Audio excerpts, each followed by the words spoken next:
Abaphathi bebandla leZANU-PF sebeveze ukungathembeki kuqala ngomongameli welizwe uMnumzana Emmerson Tambutso Mnangagwa, kakhulu masikhangela ukuthi ekadeni uke wathembisa ukuthi uzohlonipha isisekelo sombuso welizwe, akazi ukubusa nganeno kweminyaka engu-10, kodwa sibona lokho kusenziwa iZANU-PF okwamanje.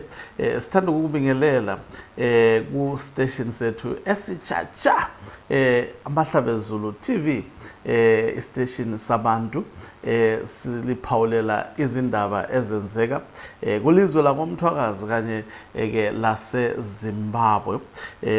Ngiyalibingelela, igama lami nginguHloniphani Ncube, ngiyakholwa kahle kumagumbi wonke omhlaba. Siqale ngodaba lokuqala okungathembeki kwabaholi beZANU-PF, kuqala ngo-Emmerson Tambutso Mnangagwa. Sinanzelele ukuthi ke uMnumzana Mnangagwa wathi buzwa ngama-journalist waveza ukuthi yena akazi ukubusa ilizwe leZimbabwe nganeno kweminyaka engu-10 elishumi. Simuzwe lapho ekhuluma. Ndakataura kuti ini am a constitutionalist. Wakambozviona? Zvinoreva kuti ndotevedza mutemo nebumbiro mutemo ndinolitevedza chaizvo chaizvo. Zvakarezve ndino umwe wakarinyora. Saka ava mutavo makuwa navo muchiti kuda shefa vangazowedzera makore aboda nditi. Kodwa ke lokho sevele wakujika ngemva kokubana ke icabinet yakhe kuqala lomnyaka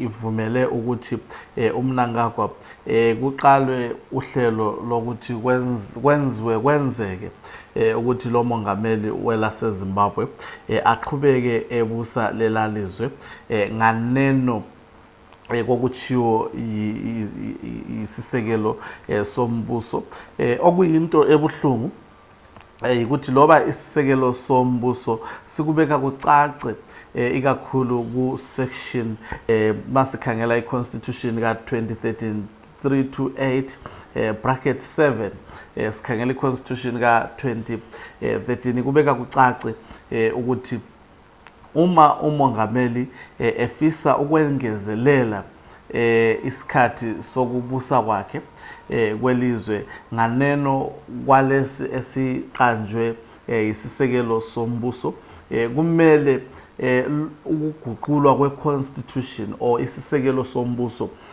kwenziwe lapho ke sebebuyele ebantwini bayocela imvumo ngesilungu, bacela imvumo ngento okuthiwa i-referendum, lapho abantu kumele bavote njalo abantu abayi 2/3 majority bavumelane lakho ukuthi khona isisekelo sombuso sitshintshwe. I-constitution ibuye futhi kubeke kucace ukuthi lowo oyobe engumongameli guqula leyo constitution ukuthi ingasahloniphi ukuthi umongameli kumele abuse iminyaka elishumi.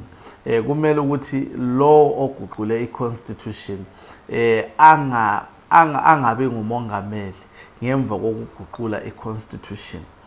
Kodwa ke kweleZimbabwe sikhuluma kanje, bafuna ukuguqula leyo constitution iguqulwa ngamalunga eParliament, lawo malunga eParliament engayanga kuZulu ukucela kuZulu ukuthi baguqule isisekelo sombuso.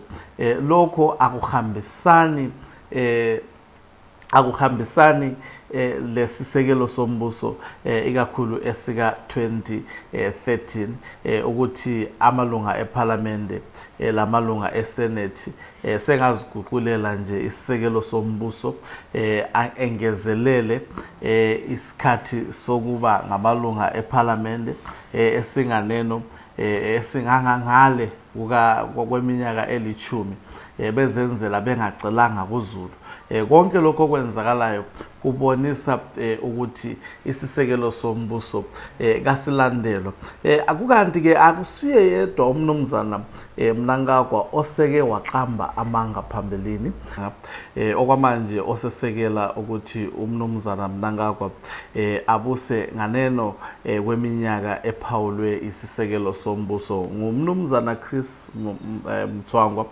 Umnumzana Chris Mutswangwa wakwakubeka kwacaca ukuthi umnumzana Mnangagwa angadlulisa iminyaka yakhe okumele aphathe ngayo ilizwe. Iziphi izijeziso angahlangana lazo? Kasizwe khuluma.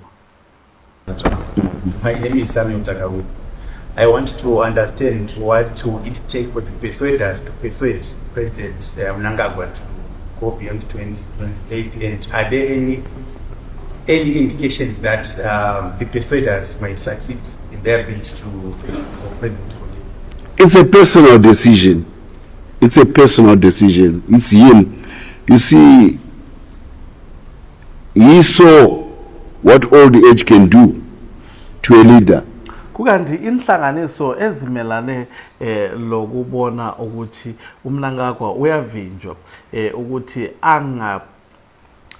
angadeleli isisekelo sombuso, inhlanganiso ebizwa ngokuthiwa i-CDF, Constitution Defenders Forum, ephethwe ngumnumzana uBiti, yena oke waba uTendai Biti oke waba lilunga leParliamente eZimbabwe, ekubeka kucaca ukuthi bona abalani lokuthi iZANU-PF iguqule isisekelo sombuso, kodwa kumele siguqulwe ngendlela njalo futhi ephawula ukuthi mabesho ukuthi balabantu abasekela lento abafuna ukuyenza, kungani bengayi ku referendum?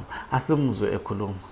Now, if you think you want the election of August 2023, and if you think you have got people in parliament, what are you afraid of a referendum?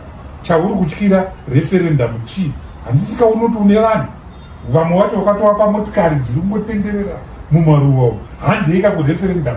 Tonoona kuti mai Ezra vekudo Tito vanoti chi, mai Dube vekuchenda mbuya vanoti chi, mai Peter Banda vekungai vanoti chi. Let's go to a referendum. Power belongs to the people. We the people made this constitution. Ake ngibonge Mahlabezulu ngokunginikeza indlebe. Ungaphumi kuleli khasi la Mahlabezulu TV, siyakhuthaza ukuthi ucofe ibutton usubscribe.